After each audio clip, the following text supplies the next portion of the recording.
ನಮಸ್ತೆ all masters. ನಮಸ್ತೆ.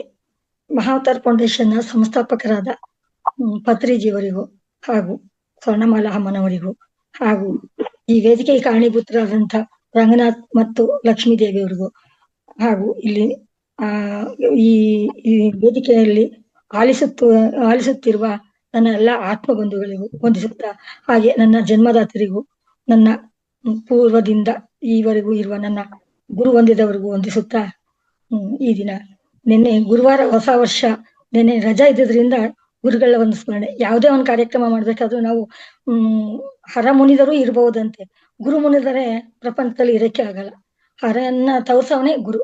ಅದರಿಂದ ಗುರು ಬ್ರಹ್ಮ ಗುರು ವಿಷ್ಣು ಗುರುದೇವೋ ಮಹೇಶ್ವರ ಗುರು ಸಾಕ್ಷಾತ್ ಪರಬ್ರಹ್ಮ ತಸ್ಮೈ ಶ್ರೀ ಶ್ರೀ ಗುರುವೇ ನಮಃ.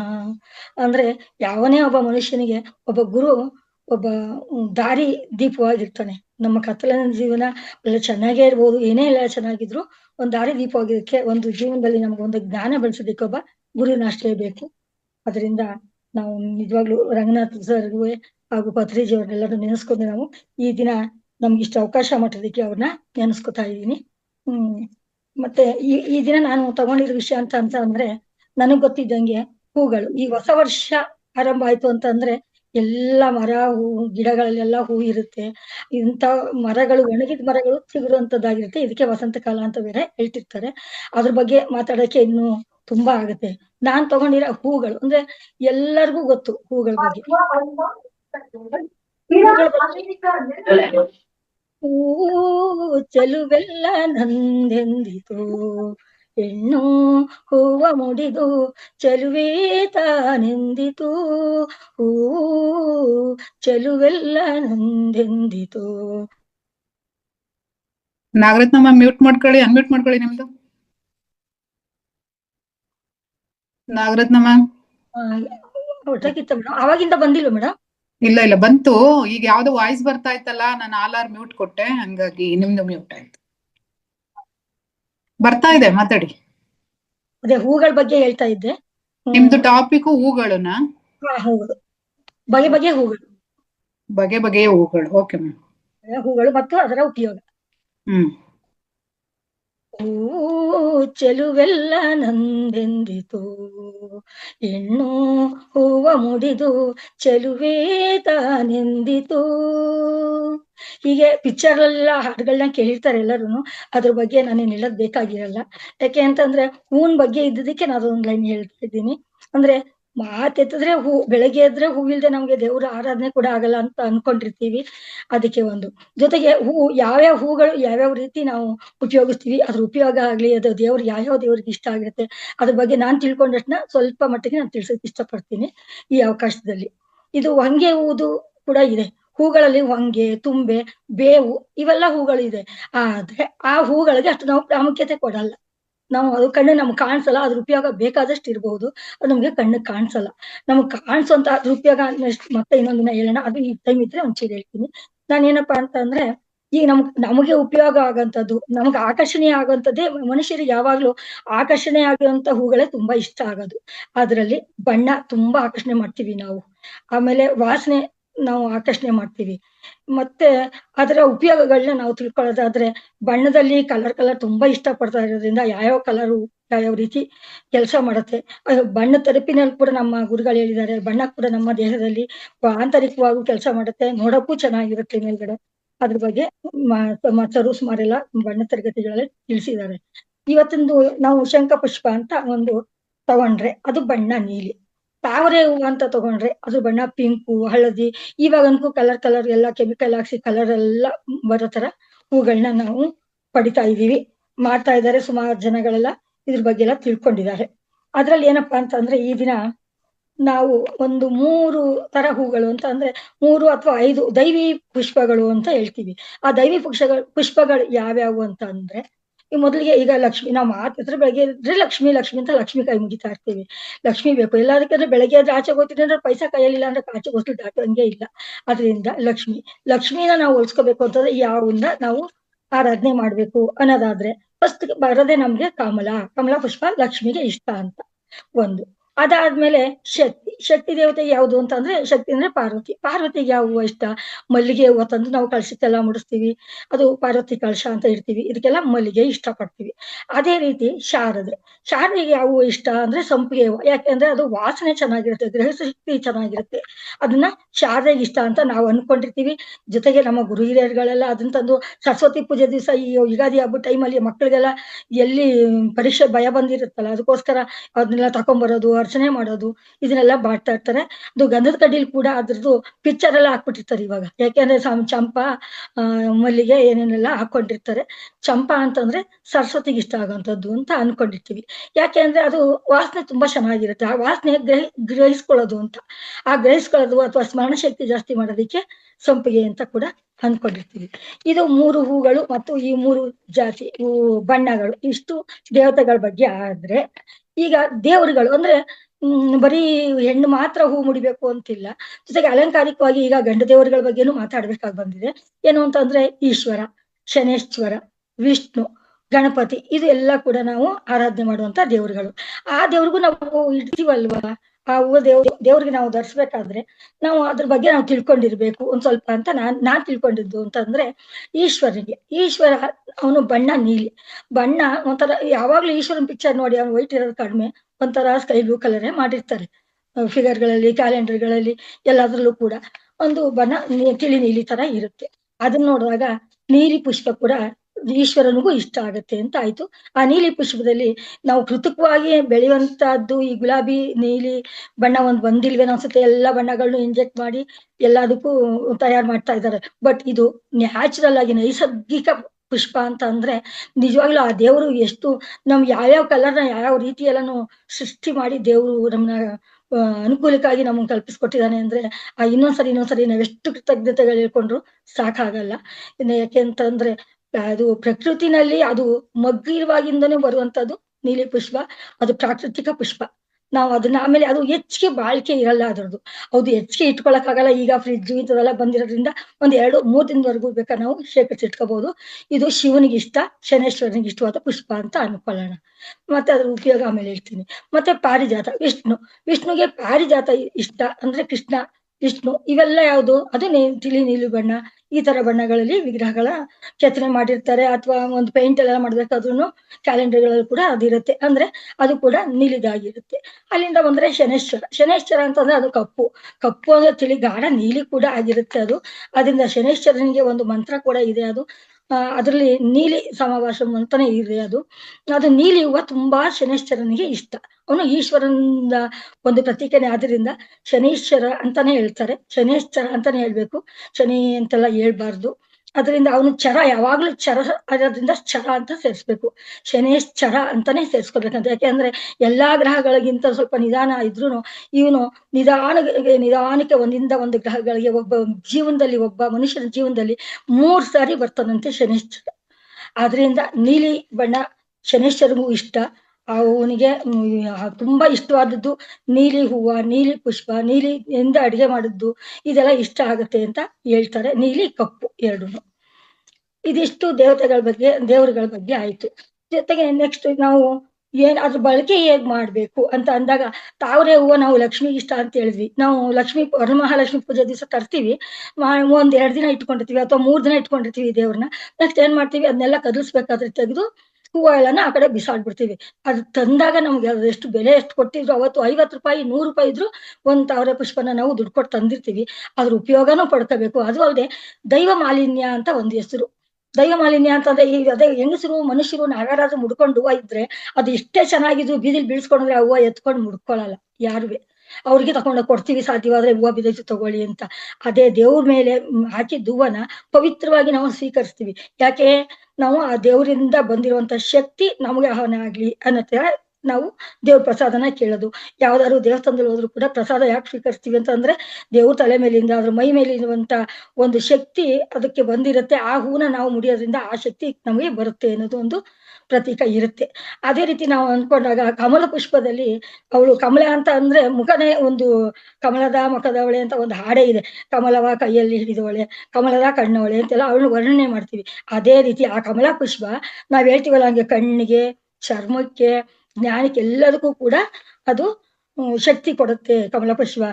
ಆದ್ರಿಂದ 3 ದಿನ ಆ ದೇವ್ರ ಮೇಲೆ ಇದ್ದ ಹೂವನ್ನ ತೆಗೆದು ಬಿಸಾಡೋ ಬದಲು ಅದನ್ನ ಬಳಸ್ಕೊಳ್ಳೋ ರೀತಿನ ನಾವು ಕಲ್ತ್ಕೋಬೇಕು. ಯಾಕೆಂದ್ರೆ ₹100 ಕೊಟ್ಟು ಒಂದು ಹೂವ ತಂದಿರ್ತೀವಿ, 3 ದಿನಕ್ಕೆ ಅದ್ರದ್ದು ಕೆಲಸ ಬರೀ ಅಷ್ಟಕ್ಕೆ ಸೀಮಿತ ಅಲ್ಲ, ಅಲಂಕಾರಕ್ಕೆ ಮಾತ್ರ ಸೀಮಿತ ಅಲ್ಲ. ಲಕ್ಷ್ಮಿಗೆ ಅಲಂಕಾರ ಮಾಡ್ಕೊಂಡು ಬರೀ ಕಣ್ಣಿಂದ ನೋಡ್ಕೊಂಡ್ಬಿಡೋದಲ್ಲ, ಕಣ್ಣಿಗೆ ಆರೋಗ್ಯಕ್ಕೂ ಅದು ನಮ್ಗೆ ಉಪಯೋಗ ಆಗುತ್ತೆ ಅಂತ ತಿಳ್ಕೊಂಡು ಅದನ್ನ ಬಳಸ್ಬೋದು. ಅದನ್ನ ನಾವು ಬೇಯಿಸಿ ಅದು ಬಾಡೋಗಿರುತ್ತೆ, ಅದನ್ನ ಬಿಸಿ ನೀರ್ಲಿ ಹಾಕ್ಬಹುದು. ಹಾಕ್ಬಿಟ್ಟು ಅದನ್ನ ಮಳ್ಸಿ ನೀರ್ನ ಸ್ವಲ್ಪ ಸೋಸ್ಕೊಂಡು ಜೇನು, ಹಾಲು ಅಥವಾ ಕಲ್ ಸಕ್ಕರೆ ಸೇರಿಸ್ಕೊಂಡು ಕುಡಿದಾಗ ಕಣ್ಣಿಂದಾಗುತ್ತೆ. ನಾನು ಹೇಳದ್ನಲ್ಲ ಹಾಡಂಗೆ, ಕಣ್ಣಿಗೆ ಕಮಲದ ಕಣ್ಣು ಒಳ್ಳೆದು ಅಂದ್ರೆ ಕಮಲ ಕಣ್ಣಿಗೂ ಒಳ್ಳೇದು ಆಯ್ತು. ನೆಕ್ಸ್ಟ್ ಮತ್ತೆ ಚರ್ಮಕ್ಕೂ ಒಳ್ಳೇದು. ಅದ್ರದ್ದು ಪುಡಿ ಮಾಡ್ಕೊಂಡು ಅಥವಾ ಅದ್ರದ್ದು ಲೇಹ ತರ ಹಸಿಗಿದ್ರೆ ಹೂನ ಅದನ್ನ ಅರ್ದ್ಬಿಟ್ಟು ಲೇಹ ಮಾಡ್ಕೊಂಡು ಅದಕ್ಕೆ ಒಂಚೂರು ಜೇನುತುಪ್ಪ ಸೇರಿಸ್ಕೊಂಡು ಚರ್ಮಕ್ಕೆಲ್ಲ ಹಚ್ಕೊಂಡ್ರೆ ಚರ್ಮ ಕೂಡ ಹೊಳಪು ಬರುತ್ತೆ. ಅದೇ ರೀತಿ ಎಲ್ಲ ನಮ್ಗೆ ಚರ್ಮದ ಹೊಳಪಲ್ದೇನೆ ಬುದ್ಧಿಶಕ್ತಿ ಕೂಡ ಚೆನ್ನಾಗಿರುತ್ತೆ. ಜೊತೆಗೆ ಅದೇ ಆಹಾರ ರೂಪದಲ್ಲೂ ನಾವು ಬಳಸ್ಬೋದು. ಏನು ಅಂದ್ರೆ ತಂಬುಳಿ ಮಾಡ್ಬೋದು, ಕಮಲ ಪುಷ್ಪದಿಂದ ತಂಬುಳಿ ತಯಾರಿಸ್ಬೋದು. ಅದೇ ರೀತಿ ನಾವು ಗುಲ್ಕನ್ ಎಲ್ಲ ಮಾಡ್ತೀವಲ್ಲ, ಇದು ಗುಲಾಬಿ ಹೂಲಿ, ಅದೇ ತರ ಗುಲ್ಕನ್ ತರ ಮಾಡಿ ಬೇಕಾದ್ರೆ ಬಳಸ್ಬೋದು. ಕಮಲ ಬೀಜದ್ದೇನೆ ಹೂವ ಇವಾಗ ಬರ್ತಲ್ಲ, ಅದಕ್ಕೆ ಮಖಾನ ಸೀಡ್ಸ್ ಅಂತ ಮಾಡೋದು ಕಮಲದ ಬೀಜನೇ. ಮಖಾನ ಸೀಡ್ಸ್ ಅಲ್ಲಿ ಅಷ್ಟೊಂದು ಶಕ್ತಿ ಇದೆ ಅಂತ ಅಂದಾಗ ನಾವ್ ಯಾಕೆ ಆ ಹೂಗಳಿಂದ ಬರುವಂತದ್ದನ್ನ ದಳಗಳನ್ನ ಯಾಕೆ ಬಳಸಬಾರ್ದು? ಜೊತೆಗೆ ಅದ್ರ ಬೀಜ ನಮ್ಗೆ ಸದ್ಯಕ್ಕೆ ಸಿಗಲ್ಲ, ಅದು ತಂದಿರೋದನ್ನ ಬಳಸ್ಕೋಬೇಕು. ಕಮಲ ಪುಷ್ಪ ಅದ್ರ ಬೆಂಡಿಂದ ದೀಪ ಮಾಡಿ ಉಡ್ಸೋದು ಕೂಡ ತುಂಬಾ ಶ್ರೇಷ್ಠ ಅಂತ ಹೇಳ್ತಾರೆ.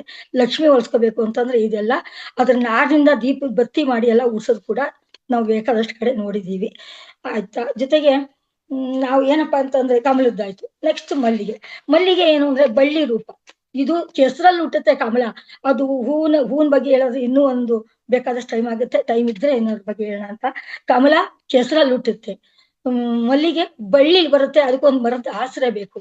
ಹಾಗೆ ಸಂಪಿಗೆ ಮರ, ಅದು ಎಡ್ಸೋದೇ ಇಲ್ಲ ಕೈಗೆ, ಸಾಮಾನ್ಯವಾದ ಮೇಲ್ಕ್ ಹೋದ್ರೆ ಯಾರಾದ್ರು ಬೇರೆಯವ್ರ ಕೈಲಿ ಗಿಳಿಸ್ಕೋಬೇಕು. ಇದು ಮೂರು ದೇವತೆಗಳ ಒಂದು ಒಂದು ಸಂದರ್ಶನ ಅಂತಾನೋ ಸಂವಾದ ಅಂತಾನೋ ಹೇಳ್ಬೋದು. ಇದ್ರ ಬಗ್ಗೆ ಮತ್ತೆ ಇನ್ನೊಂದಿನ ನಾನು ಕ್ಲಾಸ್ ತಗೋತೀನಿ. ಇವತ್ತು ನೀಲಿ ಪುಷ್ಪದ ಬಗ್ಗೆ ಮಾತ್ರ ಹೇಳಿ ನಾನು ಇವತ್ತು ಕ್ಲಾಸ್ ಇದು ಮಾಡ್ತೀನಿ. ಈಗ ಅದೇ ರೀತಿ ನಾನು ಇವಾಗ ಹೇಳದ್ನಲ್ಲ, ಶಂಖಪುಷ್ಪ ಈಶ್ವರನಿಗೆ ಮತ್ತೆ ಇದು ಶನೇಶ್ವರನಿಗೆ ಎಲ್ಲ ಇಷ್ಟ ಅಂತ ಹೇಳಿದ್ವಿ. ಆದ್ರೆ ಜೊತೆಗೆ ಈ ಶಂಖಪುಷ್ಪನ ಎಲ್ಲಾದ್ರೂ ಮಾರದ್ ನೋಡಿರ್ತೀವ ನಾವು? ಇಲ್ಲ. ಈ ನಮ್ಮ ಮನೆಗಳಲ್ಲಿ ತಂದು ಹಾಕೊಂಡ್ರು ಏನ್ ಹೇಳ್ತಾರೆ ಗೊತ್ತಾ, ಇವಾಗ ಬೇಲಿ ಮೇಗಲು ಇದು ಅಂತಾರೆ. ಹಳ್ಳಿಗಳವ್ರಿಗೆ ಶಂಖಪುಷ್ಪದ ಬಗ್ಗೆ ಗೊತ್ತಿಲ್ಲ. ಬೇಲಿಲೆಲ್ಲ ಇರುತ್ತೆ, ಅವರು ಕಾಡಲ್ಲಿ ಹೋಗ್ಬೇಕಾದ್ರೆ ಬೇಲಿ ಮೇಲೆಲ್ಲ ನೋಡಿರ್ತಾರೆ. ಅದೇ ಸಿಟಿ ಜನ ತಗೊಂಬಂದು ಅದನ್ನ ಶೋಗ್ ಆಗ್ಲಿ, ಮನೆ ಬಾಗ್ಲಾಗ್ಲಿ ಬಳ್ಳಿ ತರ ಹಬ್ಬಿಸ್ಕೊಂಡು ಶೋ ಮಾಡ್ಕೊಂಡಾಗ ನಮ್ಮ ಮನೇಲೆ ಎಷ್ಟೋ ಜನ ಅಂದಿದ್ದಾರೆ, ನಾನು ಮಾರ್ಗಟ್ಲೆ ಹೂನ ಒಂದ್ ಕಡೆಯಿಂದ ಕಟ್ಟಿ ನಾನು ಯಾವುದೇ ದೇವಸ್ಥಾನಕ್ಕೆ ಹೋದ್ರು ಅದು ನಾನು ಬರೀ ಕೈಯಲ್ಲಿ ಹೋಗಲ್ಲ. ನಾವ್ ಎಲ್ಲೇ ಏನೇ ಹೋಗ್ಬೇಕಾದ್ರು ಬರೀ ಕೈ ಹೋದ್ರೆ ದೇವ್ರು ಕೂಡ ವರ ಕೊಡಲ್ವಂತೆ. ಒಂದ್ ಕರ್ಪೂರ, ಒಂದ್ ಬೆಂಕಿ ಪಟ್ನ, ಇಲ್ಲ ಅಂದ್ರೆ ಒಂದ್ ಹೂವನಾದ್ರೂ ಇಟ್ಕೊಂಡು ಹೋಗ್ಲೇಬೇಕು. ನಾವು ರಾಶಿ ತಗೊಂಡೋಗಿ ಹೂವು ಹಾಕೋದಾಗ್ಲಿ ಅಲಂಕಾರ ಮಾಡ್ಸಕ್ಕಾಗ್ಲಿ ನಮ್ಗೆ ಶಕ್ತಿ ಇಲ್ಲ ಅಂದ್ರೂ ಒಂದ್ ಬೆಂಕಿ ಕಡ್ಡಿ ಒಂದು ಕರ್ಪೂರ ಹಚ್ಚಿದ್ರು ಅವ್ನು ನಮ್ ಭಕ್ತಿಗೆ ಮೆಚ್ತಾನೆ. ಆದ್ರಿಂದ ಒಂದು ಹೂವಿನ ದಳ ದೇವರೇ ಹೇಳ್ದಾನ, ಪುಷ್ಪಂ ಫಲಂ ಪುಷ್ಪಂ ತೋಯಂ ಪಾನೀಯ ಅಂತ. ಅಷ್ಟ್ರಲ್ಲಿ ನಮ್ ಕೈಲಿ ಏನಾಗುತ್ತೆ ಅದನ್ನ ಮಾಡ್ಬೇಕು. ಅದೇ ರೀತಿ ನಾವು ಒಂದು ನೀಲಿ ಹೂವನ ಕೈಯಲ್ಲಿ ಹಿಡ್ಕೊಂಡು ಹೋಗಷ್ಟಲೇ ಅದು ಬಾಡೋಗುತ್ತೆ, ಅದಕ್ಕೆ ತುಂಬಾ ಸೂಕ್ಷ್ಮ ದಳಗಳು. ಅದರಿಂದ ಅದನ್ನ ಒಂದು ಮಾರುವಂತ ಪದಾರ್ಥ ಹೂವು ಅಲ್ಲ ಅದು. ಅದೇ ರೀತಿ ಇದು ಕೂಡ ಪಾರಿಜಾತ ಕೂಡ ಎಲ್ಲೂ ಮಾರಲ್ಲ, ಅದು ಕೃಷ್ಣನು ಮಾತ್ರ ಇಷ್ಟ. ಅದ್ರ ಕಥೆನೂ ಇದೆ, ಅದು ಎಲ್ರಿಗೂ ಗೊತ್ತಿರುತ್ತೆ ಅನ್ಕೋತೀನಿ. ಪಾರಿಜಾತ ಮತ್ತೆ ತುಂಬೆ ಹೂವು ಎಷ್ಟು ಮಹಿಮೆ ಅದರದ್ದು. ತುಂಬೆ ಸಸ್ಯ ಎಷ್ಟು ಚಿಕ್ಕದು, ಒಂದು ಮೊಳ ಅದು ಭೂಮಿಯಿಂದ ಬಂದ್ರೆ ಒಂದು ಮೊಳಕ್ಕಿಂತ ಎತ್ತರ ಬರೋದೇ ಇಲ್ಲ. ತುಂಬಾ ಚೆನ್ನಾಗಿರೋ ನೆಲದಲ್ಲಿ ಬಂದ್ರೆ ಅಕಸ್ಮಾತ್ ನೀರು ಗೊಬ್ಬರ ಎಲ್ಲ ಚೆನ್ನಾಗಿ ಸಿಕ್ಕಿದ್ರೆ ಏನೋ ಒಂದು 2 ಅಡಿ ಬರುತ್ತೋ ಇಲ್ವೋ ಅಷ್ಟೇ. ಅದ್ರ ಮಹಿಮೆ ಎಷ್ಟೊಂದು, ಆರೋಗ್ಯದಲ್ಲಿ ಅದ್ರ ಉಪಯೋಗ ಎಷ್ಟೊಂದಿದೆ. ತುಂಬೆ ಹೂವಿನ ರಸನ ತುಂಬಾ ಕೆಮ್ಮು ನೆಗಡಿ ಎಲ್ಲ ಆದಾಗ ಆ ರಸ ತೆಗೆದು ಮೂಗಲ್ಲಿ ಹಾಕಿದ್ರೆ 1-2 ಹನಿನ ಅದು ನೆಗಡಿ ಕಫ ಎಲ್ಲ ಕಿತ್ಕೊಂಡ್ ಬರುತ್ತೆ, ಎಲ್ಲ ಗಂಟ್ಲಿಂದನೇ ಶುದ್ಧ ಮಾಡುತ್ತೆ. ಇದು ಆಯುರ್ವೇದಕ್ಕೆ ತುಂಬಾ ಇದೆ. ಅದು ಚರ್ಮಕ್ಕೂ ಅಷ್ಟೇನೆ. ಈಗ ನಾನು ಕಮಲದ ಹೂದು ಹೇಳಿದ್ನಲ್ಲ, ಅದೇ ತರ ಚರ್ಮಕ್ಕೆ ತುಂಬೆ ಸೊಪ್ಪಿನ ರಸ ತುಂಬಾ ಚರ್ಮಕ್ಕೆ ಒಳ್ಳೇದು. ಈ ನವೆ ಬರೋದು, ಕಜ್ಜಿ ಬರೋದು ಇಂಥದ್ದೆಲ್ಲ ಇದ್ದಾಗ ತುಂಬೆ ರಸಕ್ಕೆ ಸ್ವಲ್ಪ ಅರ್ಶಿನ ಅಥವಾ ಪಚ್ಚಕರ್ಪೂರ ಹಾಕೊಂಡು ಸೇರಿಸಿ ಅದ್ರ ರಸನ ಮೈಗೆಲ್ಲ ಹಚ್ಕೊಂಡು 10 ನಿಮಿಷ ಬಿಟ್ಟು ಸ್ನಾನ ಮಾಡೋದ್ರಿಂದ ಚರ್ಮದಲ್ಲಿ ನವೆ ಬರೋದೆಲ್ಲ ಕಡಿಮೆ ಆಗುತ್ತೆ. ತುರಿಕೆ, ಕಜ್ಜಿಗಳು ಇಂಥದ್ದೆಲ್ಲ ಕಡಿಮೆ ಆಗುತ್ತೆ. ಇದು ಬರೀ ಹೂವು ಒಂದಕ್ಕೆ ಸೀಮಿತ ಅಲ್ಲ, ಅದನ್ನ ಹೇಳಿದ್ನಲ್ಲ, ಕಣ್ಣಕ್ಕೆ ಕಾಣೋ ಹೂಗಳು ಮಾತ್ರ ನಮ್ಗೆ ಗೊತ್ತಿರುತ್ತೆ. ಅದು ಎಲ್ಲ ಬರೀ ಅಲಂಕಾರ ಆಕರ್ಷಣೀಯನೇ ನೋಡ್ತೀವಿ. ಇದು ಅಲಂಕಾರನೂ ಇರಲ್ಲ, ಆಕರ್ಷಣೀಯವಾಗೂ ಕಾಣಲ್ಲ.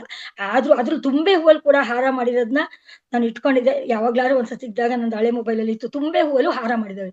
ಅದೆಷ್ಟು ಸಣ್ಣ, ಕೈ ಸಿಕ್ಕದೇ ಇಲ್ಲ, ಅದ್ರಲ್ಲೂ ಕೂಡ ಹಾರ ಮಾಡಿ ಗಣೇಶನ ದೇವಸ್ಥಾನದಲ್ಲಿ ತಂದು ಅರ್ಪಿಸಿರೋದನ್ನ ಫೋಟೋ ತಗೊಂಡಿರೋದು ನಾನು ಸಣ್ಣದಾಗಿ ಮಾಡಿದ್ದೆ. ಅದು ಎಲ್ಲ ನಾನು ಮತ್ತೆ ಯಾವಾಗ್ಲಾದ್ರೂ ತೋರಿಸ್ತೀನಿ. ಆಯ್ತಾ. ನೋಡಿ ಏನಪ್ಪಾ ಅಂತ ಅಂದ್ರೆ ತುಂಬೆ ಹೂವು ಶಿವನಿಗೆ ಎಷ್ಟು ಪ್ರೀತಿನೋ ಅದೇ ತರ ಶನೈಶ್ಚರನಿಗೆ ತುಂಬಾ ಪ್ರೀತಿ ಈ ನೀಲಿ ಶಂಖುಪುಷ್ಪ. ಇದು ಇವಿಷ್ಟಕ್ಕೆ ಬರೀ ಇಷ್ಟ ಅನ್ನೋದು ಅಷ್ಟೇ ಅಲ್ಲ, ಮನುಷ್ಯನ ಆರೋಗ್ಯ ದೃಷ್ಟಿಯಿಂದ ಕೂಡ ನೀಲಿ ಹೂವು ಏನೇನ್ ಕೆಲಸ ಮಾಡುತ್ತೆ ಅಂತ ಅಂದ್ರೆ, ನೀಲಿ ಬಣ್ಣ ತುಂಬಾ ಆಕರ್ಷಣೀಯವಾಗಿದೆಯಲ್ಲ ಅದೇ ರೀತಿ ಅದು ಮೇಲ್ ನೋಟಕ್ಕೆ ಮಾತ್ರ ಆಕರ್ಷಣೆ ಇಲ್ಲ, ಆಂತರಿಕವಾಗಿ ಅದು ಆಕರ್ಷಣೀಯವಾಗಿ ಕೆಲಸ ಮಾಡುತ್ತೆ.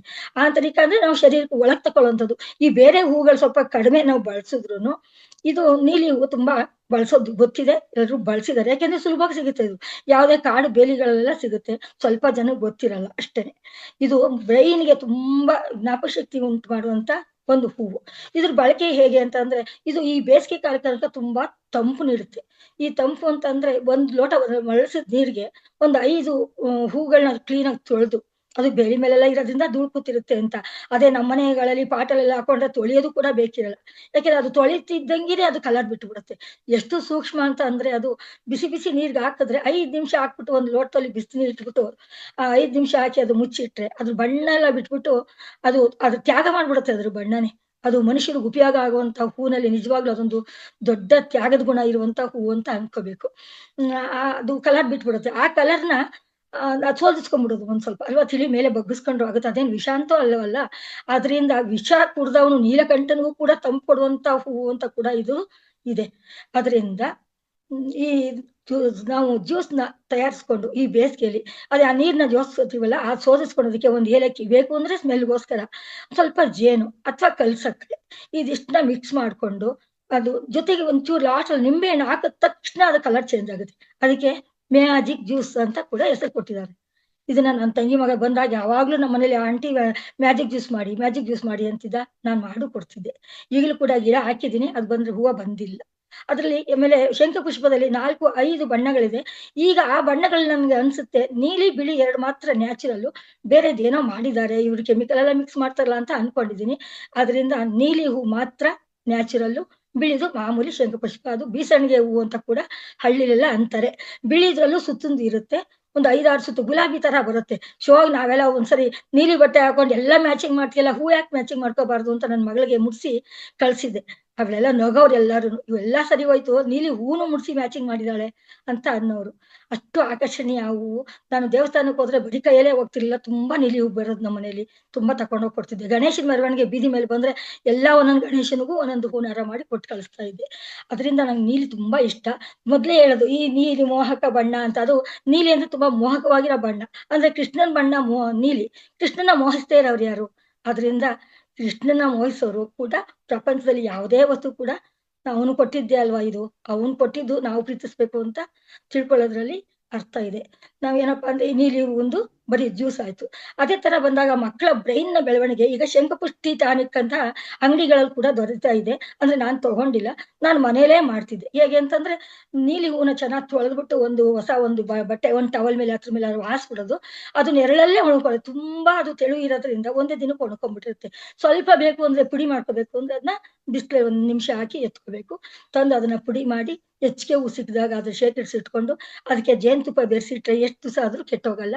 ಮಕ್ಕಳಿಗೆ ಓದೋ ಮಕ್ಕಳಿಗೆ ನಾಳೆ ಎಕ್ಸಾಮ್‌ಗೆ ಹೋಗ್ತಾರೆ ಅಂತಂದ್ರೆ ಇವತ್ತು ಕೊಟ್ರು ಕೂಡ ಬ್ರೈನಲ್ಲಿ ಅದು ತುಂಬಾ ವರ್ಕ್ ಮಾಡುತ್ತೆ. ನಮ್ಮ ಮನೆಯಿಂದ ಬಂದು ಎಷ್ಟೋ ಮಕ್ಕಳುಗಳು ಕಿತ್ಕೊಂಡು ಹೋಗೋರು.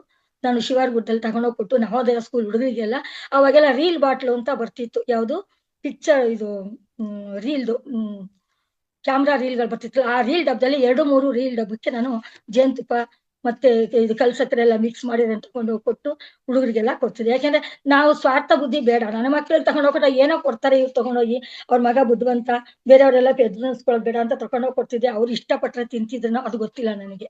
ಆ ತರ ಇರೋದ್ರಿಂದ ನೀಲಿ ಅಂತಂದ್ರೆ ನೀಲಿ ಪುಷ್ಪ ಬರೀ ಬಣ್ಣದಲ್ಲಿ ಅಷ್ಟೇ ಅಲ್ಲ, ಆಕರ್ಷಣೀಯ.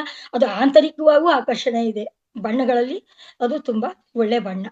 ಆಯ್ತಾ. ಮತ್ತೆ ಚಿತ್ರಾನ್ನ ಕೂಡ ನಾನು ಮಾಡಿದ್ದೀನಿ. ಏನು ಅಂದ್ರೆ ಫ್ರೈಡ್ ರೈಸ್ ಮಾಡ್ತೀವಲ್ಲ ಅದೇ ರೀತಿ. ಅನ್ನ ಮಾಡುವಾಗ ಒಗ್ಗರಣೆಗೆ ಇದನ್ನ ಹಾಕ್ಬಿಟ್ಟು ಒಂದು 4, 5 ದಳ ಚೆನ್ನಾಗಿ ತೊಳೆದಾಕ್ಬಿಟ್ರೆ ಅನ್ನ ಒಂಥರ ಲೈಟ್ ನೀಲಿ ತರ ಬರುತ್ತೆ. ನಾನು ಮಾಡಿ ಅನುಭವ ಬಂದಿರೋದಕ್ಕೆ ಮಾತ್ರ ಇದನ್ನ ನಾನು ಹೇಳ್ತಾ ಇದ್ದೀನಿ. ಇದನ್ನ ನಾನು ಯಾರೋ ಗೌರಿ ಅಮ್ಮ ಅಂತ ಒಬ್ರು ಬರ್ತಿದ್ರಲ್ಲ ಟಿವಿನಲ್ಲಿ, ಅವ್ರ ಹತ್ರ ನೋಡಿ ನಾನು ತಿಳ್ಕೊಂಡಿದ್ದು. ಅದಕ್ಕೆ ಮೊದಲೇ ನಾನು ಸ್ವಲ್ಪ ಬರೀ ಜ್ಯೂಸ್‌ಗಳು ಇದೆಲ್ಲ ಮಾಡ್ತಾ ಇದ್ವಿ. ಇದ್ರ ಉಪಯೋಗ ಅಷ್ಟೊಂದು ಗೊತ್ತಿರ್ಲಿಲ್ಲ ನನಗೆ. ಅಂದ್ರೆ ಪೂಜೆಗೆ ಮಾತ್ರ ತುಂಬಾ ಇಷ್ಟಪಡ್ತಿದ್ದೆ. ದಿಢೀರಂತ ಬಣ್ಣ ಬೇಕು ಅಂದ್ರು ಕೂಡ ನಾವು ಇದ್ರಲ್ಲಿ ಬಣ್ಣ ಮಾಡ್ಕೋಬಹುದು. ಇದು ಒಂದು ಯಾವ್ದೋ ಒಂದು ತಿಂಡಿಗೆ ಯಾವ್ದಾದ್ರು ಒಂದು ಬಣ್ಣ ಬೇಕು ಅಂದಾಗ ಆ ಬಣ್ಣಕ್ಕೆ ಕೂಡ ಇದ್ರ ರಸನ ತಗೊಂಡು ಈ ಗೋಧಿ ಹಿಟ್ಟೊಂದು ಇದನ್ನಾದ್ರೂ ನಾವು ಅಂಟಿಸ್ಕೊಂಡ್ ಮಾಡುವಂತ ಒಂದು ಸಣ್ಣ ಪುಟ್ಟ ತಿಂಡಿಗಳಿಗೂ ನಾವು ಈ ಬಣ್ಣನ ಉಪಯೋಗಿಸ್ಕೊತೀವಿ. ಇದ್ರ ಬಗ್ಗೆ ನಾವು ಹೇಳ್ಬೇಕು ಅಂದ್ರೆ ಟಾನಿಕ್ ಕೂಡ ಒಂದು. ಆಮೇಲೆ ಬ್ರೈನ್ಗೆ ತುಂಬಾ ಶಕ್ತಿ ಕೊಡುತ್ತೆ ಇದು ನರ. ಆಮೇಲೆ ಚರ್ಮಕ್ಕೂ ಅಷ್ಟೇ. ಆಮೇಲೆ ತಲೆ ಕೂದಲು ಬೆಳೆಯೋದಕ್ಕೂ ಕೂಡ ಇದು ಆಂತರಿಕವಾಗಿ ತಗೊಳ್ಳೋದು, ತಲೆಗೆ ಹಚ್ಕೊಳ್ಳೋಂಥದ್ದೇನೆ ಇದು. ನಾನು ಹೇಳ್ದಿಲ್ಲ, ಬಾಹ್ಯ ಲೇಪನ ಅಲ್ದೇನೆ ಆಂತರಿಕವಾಗಿ ಸೇವಿಸಕ್ಕೆ ಇದು ತುಂಬಾ ಒಳ್ಳೆಯ ಒಂದು ಹೂವಿನ ಒಂದು ಗುಣ ಅದು. ಅದರಿಂದ ಆಂತರಿಕವಾಗಿ ನಾವು ಬಳಸ್ಕೊಂಡು ಇದ್ರ ಉಪಯೋಗನ ತುಂಬಾ ಪಡ್ಕೋಬೇಕು. ಯಾಕೆಂದ್ರೆ ನೀಲಿ ಅಂದ್ರೆ ಕಪ್ಪು ಅಂತ ಅಂದ್ರೆ ಕಡು ನೀಲಿ, ಅದು ನ್ಯಾಚುರಲ್ ಆಗಿ ಬಂದಿರೋಂತ ಹೂವ. ಶನಿ ಅಂತಂದ್ರೆ ಎಲ್ರು ಎದ್ರುಕೋತಾರೆ, ಆದ್ರೆ ಶನಿ ಗ್ರಹಕ್ಕೆ ಇಷ್ಟವಾಗಿರುವಂತ ಹೂವು ಇದು. ಶನಿ ಅಂತ ಅಂದ್ರೆ ಶನೇಶ್ಚರ, ಶನಿ ಅಂತ ಒಂದು ಪದದಲ್ಲಿ ಅನ್ಬಾರ್ದು, ಸಾರಿ. ಶನೇಶ್ಚರನಿಗೆ ಇಷ್ಟವಾಗಿರೋದು ಶನಿ ಗುರು ತರ ಅಂತೆ. ಶನೇಶ್ಚರ ಅಂದ್ರೆ ಗುರುಗೆ ಸಮಾನ ಆದವನು. ಅವನು ಒಬ್ಬ ಮನುಷ್ಯನ ಜೀವನದಲ್ಲಿ 3 ಸರಿ ಬಂದು ಅವನು ಬುದ್ಧಿ ಕಲಿಸ್ತಾನಂತೆ. ಬುದ್ಧಿ ಕಲ್ಸಕ್ಕೋಸ್ಕರ ಶನೇಶ್ಚರ ನಮಗೆ ಬರೋದು. ಪಂಚಮ ಶನಿ, ಸಪ್ತಮ ಶನಿ, ಅಷ್ಟಮ ಶನಿ ಅಂತೆಲ್ಲ ಬರ್ತಾರಲ್ಲ, ಆ ಟೈಮಲ್ಲಿ ಕೂಡ ಈ ಹೂವಿನಿಂದ 40 ದಿನ, 48 ದಿನ. ಇವಾಗ ನೀವು ಮಂಡಲ ಅಂತ ಅಂದ್ರೆ ಇವರೆಲ್ಲ ಅನ್ಕೊಂಡಿರೋದು 21 ದಿನ ಅಂತ. ಅಲ್ಲ, 48 ದಿನ ಮಂಡಲ. ಅದ್ರಲ್ಲಿ ಅರ್ಧ ಅಂತ ಅಂದ್ರೆ 24. ಅದ್ರಲ್ಲಿ ಕಾಲ್ ಭಾಗ ಮಾಡ್ತೇನೆ ಅಂದ್ರೆ 12 ದಿನ. ಈ 11, 21 ಇದೆಲ್ಲ ಗಣೇಶನ ಬರುತ್ತೆ, ಬೇರೆ ಮಂತ್ರಗಳಲ್ಲಿ ಬರುತ್ತೆ ಅಷ್ಟೇ ಹೊರ್ತು ಮಂಡಲ ಅಂತ ಅಂದಾಗ 48 ದಿನಕ್ಕೆ ಒಂದು ಮಂಡಲ ಅಂತ.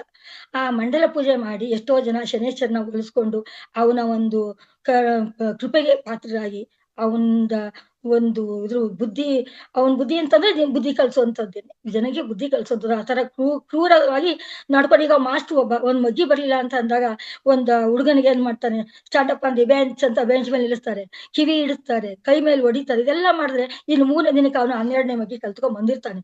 12ನೇ ಮಗ್ಗಿವರೆಗೂ ಬರಲ್ಲ ಅಂತ ಅಂದವರು ಸ್ಕೂಲ್ಗೆ ಬರ್ಬೇಡ ಅಂತ ಆಚೆ ನಿಲ್ಸಿರ್ತಾರೆ. ಅಂತ ಹುಡುಗರುಗಳು ಕೂಡ ಈ ತರ ಹೂಗಳಿಂದು ಮತ್ತೆ ಜ್ಞಾಪಕ ಶಕ್ತಿಗೆ ಆಗುವಂತ ಒಂದು ಊಟ ಅಂದ್ರೆ ನಾವು ಬರೀ ಮೇಲ್ಗಡೆ ಬುದ್ಧಿ ಹೇಳ್ಬಿಟ್ರೆ ಸಾಕಾಗಲ್ಲ, ನರಗಳಿಗೂ ಕೂಡ ಶಕ್ತಿ ಕೊಡ್ಬೇಕು. ಬ್ರೈನ್ಗೆ ಶಕ್ತಿ ಕೊಡುವಂತ ಒಂದು ಹೂವು ಅಂತ ಅಂದ್ರೆ ಇದು ತುಂಬಾ. ಅದರಿಂದ ನಾವು ಮಕ್ಕಳುಗಳಿಗೂ ಆಗ್ಲಿ ಇದ್ರ ಟಾನಿಕು ಮತ್ತೆ ಇದ್ರ ಜ್ಯೂಸು ಇದನ್ನೆಲ್ಲ ಮಾಡ್ಕೊಟ್ರೆ ತುಂಬಾ ಒಳ್ಳೇದು ಅಂತ ನಾನ್ ತಿಳ್ಕೊಂಡಿದೀನಿ. ಮತ್ತೆ ಇದ್ರದ್ದು ಹೆಚ್ಚಿಗೆ ಉಪಯೋಗ ಅಂತಂದ್ರೆ ತುಂಬಾ ಯಾವುದೇ ವಸ್ತು ಅದು ಆಯುರ್ವೇದದಲ್ಲಿ ಇದ್ರ ಆಹಾರದಲ್ಲಿ ಅಂತಂದ್ರೆ ಆಧುನಿಕವಾಗಿ ಇದಕ್ಕೆ ಬಣ್ಣ ಕೊಟ್ಟಿಲ್ಲ. ಆಧ್ಯಾತ್ಮದಲ್ಲಿ ಬರುತ್ತೆ, ಆಯುರ್ವೇದದಲ್ಲಿ ಬರುತ್ತೆ, ನೆಕ್ಸ್ಟ್ ಮತ್ತೆ ಆಕರ್ಷಣೀಯವಾಗೂ ಇರುತ್ತೆ. ಇದು ಆಯುರ್ವೇದ, ಆಕರ್ಷಣೀಯ, ಆಹಾರ, ಆಧ್ಯಾತ್ಮಿಕ ಇದೆಲ್ಲ ಇರೋದ್ರಿಂದ ಈ ಹೂವನ್ನ ನಾವು ಎಲೆ ಸಿಕ್ಕಿದ್ರು ಇದಕ್ಕೆ ಗೌರವ ಕೊಟ್ಟು ನಾವು ಬಳಸ್ಬೇಕು. ಒಂದು ತುಂಬೆ ಗಿಡ ಕಾಲತ್ರ ಸಿಕ್ಕಿದ್ರೆ ಒದ್ಕೊಂಡೆಲ್ಲ ಹೋಗ್ತೀವಲ್ವಾ, ಅದು ತಪ್ಪು. ತುಂಬೆ ಗಿಡದಲ್ಲಿ ಶಿವ ಇರ್ತಾನಂತೆ. ಯಾಕೆ ಅಂತ ಅಂದ್ರೆ ಅದು ಪಾದದ ತರನೇ ಇದೆ ನೋಡಿ. ತುಂಬೆ ಹೂವ ಶಿವನ್ ಯಾವುದೇ ಒಂದು ದೇವರ ಪಾದ ಇರುತ್ತಲ್ಲ ಆ ತರ ಕಾಣಿಸುತ್ತೆ. ಅದನ್ನ ಕೈ ಹಿಡ್ಕೊಂಡು ನಾವು ಗಮನಿಸಿ ನೋಡಿದಾಗ ಅದು ಪಾದದ ತರನೇ ಇರುತ್ತೆ. ವಿಷ್ಣು ಕೇಳಿದಾಗ ಯಾವ್ದೋ ಒಂದು ಕಥೆ ಇದೆ, ಆ ಕಥೆನಲ್ಲಿ ನಿನ್ ತಲೆ ಮೇಲೆ ನನ್ನ ಪಾದ ಅಂತ ಅಂದಿರ್ತಾನಂತೆ. ಆದ್ರಿಂದ ಅದು ಪಾದದ ತರನೇ ಇದೆ. ಶಿವನ್ ತಲೆ ಮೇಲೂ ಹಾಕ್ತಾ ಇರ್ತೀವಿ ನಾವು ಈ ಹೂಗಳ ಮಹಿಮೆ ತುಂಬಾನೇ ಇದೆ. ಎಲ್ಲಾ ಹೂಗಳಿಗಿಂತ ಈ ಸಣ್ಣ ಜೊತೆಗೆ ಇನ್ನು ಬೇವು ನೋವು, ಹೊಂಗೆ ಹೂವು, ಇವೆರಡು ನಮಗೆ ಏನಕ್ಕೂ ಉಪಯೋಗ ಬರಲ್ಲ ಅಂತೀವಿ.